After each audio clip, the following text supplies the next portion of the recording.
Pen drive को एक खास लॉकेट के अंदर डाल देता है और अब उसके घर की लाइट चली जाती है, जिसके बाद दिखाया जाता है कि धीरे धीरे पूरी अर्थ की लाइट जा चुकी है, यानी कि पूरी अर्थ पर अंधेरा हो चुका है। यहाँ तक कि सड़कों पर जो गाड़ियां चल रही होती है वो भी अपने आप ही बंद हो जाती है, साथ ही प्लेन भी क्रैश हो जाते हैं। ऐसा धरती पर पहली बार हुआ है और अब इस घटना को पूरे 15 साल बीत जाते हैं। 15 साल बाद धरती पर दिखाया जाता है कि लोगों के रहने का तरीका पूरी तरह से बदल चुका है। पिछले 15 सालों से एक बार भी धरती पर लाइट नहीं आई, जिस वजह से बहुत सारी चीजें, बहुत सारे काम पूरी तरह से बंद हो चुके हैं, यानी कि अब इंसानों को अपने काम अपने हाथों से ही करने पड़ते हैं। साथ ही अमेरिका अब 6 हिस्सों में बढ़ चुका है। बेन को दिखाया जाता है जो अपनी फैमिली के साथ एक सेफ जगह पर चला गया होता है और कुछ वक्त पहले उसकी पत्नी इस दुनिया से जा चुकी है, इसलिए वो अब एक दूसरी लड़की को डेट कर रहा होता है। साथ ही उसका बेटा और बेटी भी बड़े हो चुके हैं। बेन के बेटे को अस्थमा की प्रॉब्लम होती है, इस वजह से उसे काफी परेशानियों का सामना करना पड़ता है। अब यूएस के 6 टुकड़े हो चुके हैं और जिस टुकड़े में रहते हैं वहाँ का जो लीडर होता है वो अपनी आर्मी के साथ यहाँ पर आता है। इस लीडर का नाम टॉम है और वो बेन से कहता है कि तुम्हें टैक्स के रूप में अपनी फसलों को देना होगा। बेन जानता है कि फसलों के रूप में जो टैक्स इनसे लिया जा रहा है वो बहुत ज्यादा है। साथ ही उसे आभास हो जाता है कि कुछ न कुछ गलत होने वाला है। इसीलिए कहानी की शुरुआत में जो उसने पेन ड्राइव को लॉकेट के अंदर डाला था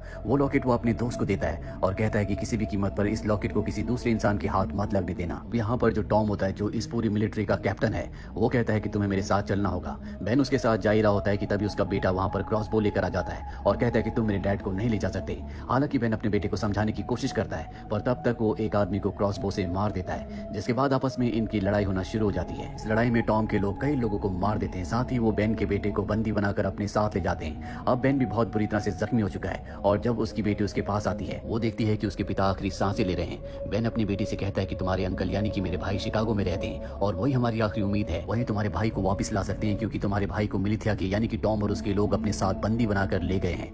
इसके बाद बेन की मृत्यु हो जाती है और अब बेन की बेटी अकेले शिकागो की तरफ निकलने का फैसला करती है, लेकिन उसके 2 साथी जिनका नाम मैगी और आरोन होता है वो भी उसके साथ आ जाते हैं और अभी तीनों के तीनों पूरा दिन सफर करने के बाद एक जगह पर रात गुजारते हैं। और अगली सुबह बेन की बेटी जिसका नाम चार्ली है, जब वो उठती है तो पानी लेने के लिए जाती है और नदी के किनारे उसे एक लड़का दिखता है जिसका नाम नेट है। अब क्योंकि लोग एक दूसरे से डरते हैं इसीलिए नेट को देखकर डर जाती है, पर नेट उसे कुछ भी नहीं कहता और अब वो अपने दोनों साथियों के साथ यहाँ से भी आगे बढ़ती है। बहुत लंबा सफर करने के बाद इन्हें एक टूटा फूटा प्लेन दिखता है। ये तय करते हैं कि आज रात ये इसी प्लेन के अंदर गुजारेंगे, लेकिन जब ये प्लेन के अंदर जाते हैं तो वहाँ पर 3 लुटेरे होते हैं जो इन्हें पकड़ लेते हैं और इसके बाद एक लुटेरा चार्ली को अपने साथ ले जाता है, जबकि चार्ली के दोनों दोस्त अब भी दूसरे लुटेरों के पास होते हैं पर बड़ी चालाकी से उन दोनों का खात्मा कर देते हैं। वहीं बाहर उस लुटेरे को दिखाया जाता है जिसके पास चार्ली है, लेकिन इससे पहले कि वो चार्ली को नुकसान पहुंचाता वहाँ पर नेट आकर उस लुटेरे को मार देता है, जिसके बाद नेट बताता है कि वो भी शिकागो जा रहा है और अब ये चारों के चारों अपना आगे का सफर तय करते हैं। वहीं दूसरी तरफ हमें बेन की बेटी डैनी को दिखाया जाता है जिसे टॉम और उसके साथी अपने साथ बंदी बनाकर ले गए थे। जब सबके सब सो रहे होते हैं तो बड़ी चालाकी से डैनी अपनी हथकड़ियां खोलकर वहां से भाग जाता है, पर उसे अस्थमा की प्रॉब्लम है, इसीलिए भागने की वजह से उसे अस्थमा अटैक आता है, जिस वजह से वह घर के आगे बेहोश हो जाता है। जब उसे होश आता है तो देखता है कि उसके हाथ बंधे हुए हैं। उसके सामने एक लेडी है जो अपना नाम उसे ग्रेस बताती है, उसके पास गन होती है और वो डैनी से पूछती है कि तुम यहाँ पर क्या कर रहे हो। डैनी बताता है कि कुछ लोगों ने मुझे पकड़ लिया था, मैं अपनी जान बचाकर भाग रहा था लेकिन अस्थमा अटैक की वजह से मैं बेहोश हो गया। ये सुनने के बाद वो लेडी यानी कि ग्रेस उसे एक अस्थमा का पंप देती है और बताती है कि ये मेरे बेटे का था जो अब इस दुनिया में नहीं रहा। वहीं चार्ली को दिखाया जाता है जो अपने तीनों साथियों के साथ शिकागो के एक बार में जाती है। दरअसल उसके पिता ने उसे ये एड्रेस बताया था। यहाँ पर जो बार टेंडर होता है वो उससे माइल्स के बारे में पूछती है। वो कहता है मैं किसी माइल्स को नहीं जानता, पर जब वो अपने पिता का नाम उसे बताती है तो कहता है कि मैं ही माइल्स हूँ। और अब वो उसे एक सेपरेट कमरे में ले जाता है जहाँ पर चार्ली अपने अंकल माइल्स से पूछती है कि वो लोग हमारे परिवार के पीछे क्यों पड़े हुए हैं। माइल्स बताता है कि आज से 15 साल पहले जो ब्लैकआउट हुआ था जिसके बाद कभी बिजली नहीं आई, हो ना हो तुम्हारे पिता बेन उसके बारे में कुछ न कुछ जानते थे। और मोनरो रिपब्लिक का जो बॉस है वो एक डिक्टेटर हुआ करता था जो आज से 15 साल पहले पूरी दुनिया पर अपना कब्जा करना चाहता था,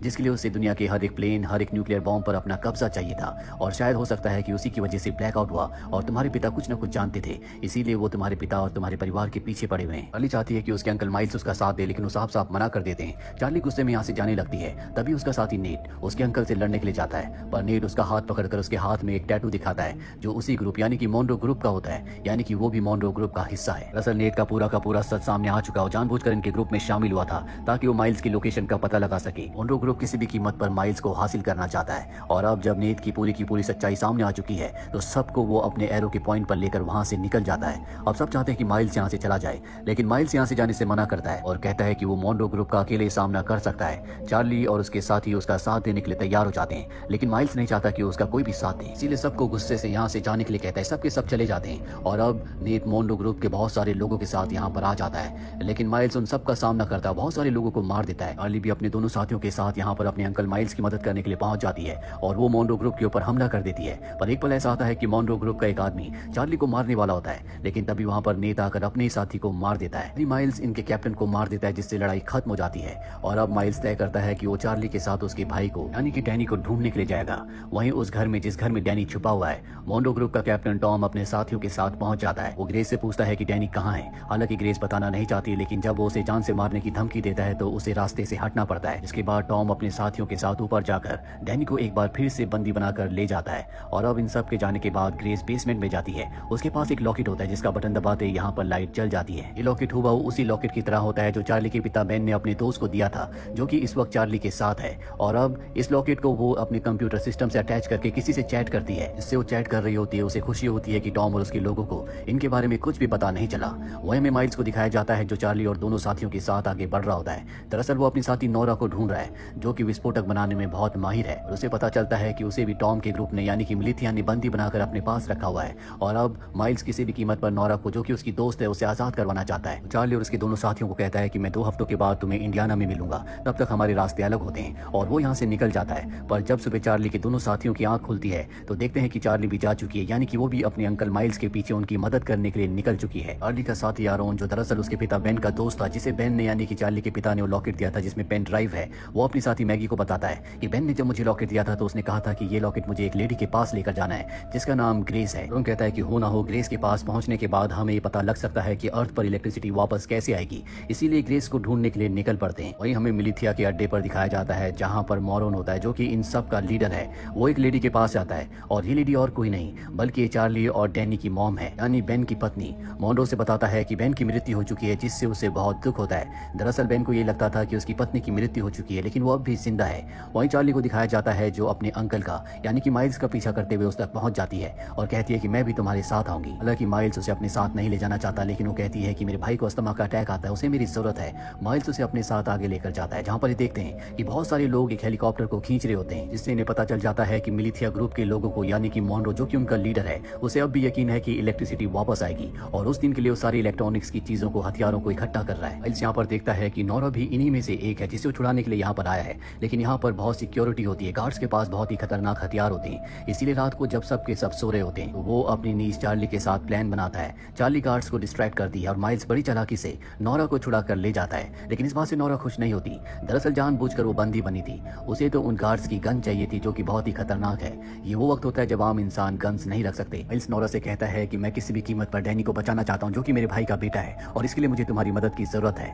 नोरा कहती मैं तुम्हारी मदद कर सकती हूँ, लेकिन गार्ड्स के पास जो गन चाहिए वो तुम्हें उनसे लेकर मुझे देनी होगी। माइल्स उसकी ये शर्त मान जाता है और इसके बाद नोरा बहुत ही छोटे हथियार बनाती है जिससे गोली चल सकती है, गार्ड्स को मारा जा सकता है। लेकिन इसमें प्रॉब्लम ये होती है कि दूर से इससे निशाना नहीं लगाया जा सकता, यानी कि इसकी रेंज नहीं है, पास जाकर ही गार्ड को मारना होगा। इसीलिए उस छोटी गन को ये चार्ली के हाथ में बांध देते हैं और चार्ली गार्ड्स के पास जाती है और कहती है कि मैं जंगल में खो गई हूँ, और मौका देखकर वो एक गार्ड को मार देती है। और इससे पहले कि दूसरे गार्ड्स उस पर हमला करते, यहाँ पर नोरा और माइल्स गार्ड के ऊपर हमला करके सभी का खात्मा कर देते हैं। यहाँ पर जितने भी लोग होते हैं सबको ये आजाद करवा देते हैं और अब इनके पास वो हथियार भी है जो नोरा को चाहिए। वहीं ग्रेस को दिखाया जाता है जब वो अपने घर में बेसमेंट में कंप्यूटर पर कुछ काम कर रही होती है, तभी वहाँ पर एक आदमी आता है और उस आदमी के पास भी वैसे ही लॉकेट होता है जैसा कि नोरा के पास है। वहीं माइल्स और चार्ली को दिखाया जाता है जिन्हें नोरा अपने साथ एक जगह ले जाती है जहाँ पर एक पास्टर होता है। पास्टर नोरा को देखकर बहुत खुश होता है क्योंकि वो गन लेकर आई है और अब पास्टर नोरा को बताता है कि उनका एक आदमी गायब है। ये सुनकर माइल्स कहता है कि हमें जल्द से जल्द इस जगह को खाली कर देना चाहिए क्योंकि मॉनरो के आदमी कभी भी यहाँ पर आ सकते हैं। सब उसकी बात मान जाते हैं, पर इससे पहले कि सब के सब यहाँ से निकलते,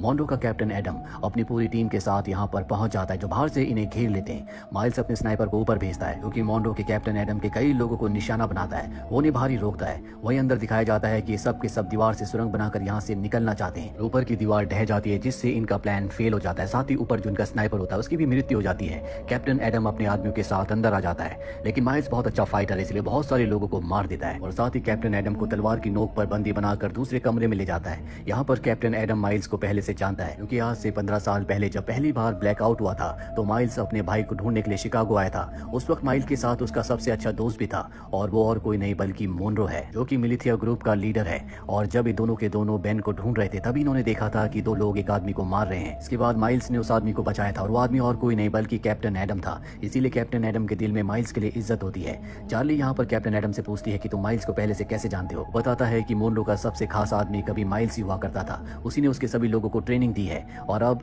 किसी भी कीमत पर मॉनरो से वापस हासिल करना चाहता है। माइल्स कैप्टन एडम के साथ एक डील करता है। वो कहता है कि तुम यहाँ पर जितने भी मेरे लोग हैं उन सबको छोड़ दोगे, इसके बदले मैं तुम्हारे साथ मोनरो के पास चलने के लिए तैयार हूँ। कैप्टन एडम उसकी ये डील मान जाता है और अब कैप्टन एडम अपने सभी साथियों के साथ माइल्स को यहाँ से मोनरो के पास ले जा रहा होता है। पर जब ये रास्ते में होते हैं तभी चार्ली और नोरा इनके ऊपर हमला करके माइल्स को छुड़ा लेते हैं, साथ ही वो ब्रिज को भी ब्लास्ट कर देते हैं। वहीं दूसरी तरफ हमें मैगी और आरोन को दिखाया जाता है जो अब ग्रेस के घर पहुंच चुके हैं, पर ग्रेस इस घर को छोड़कर जा चुकी है।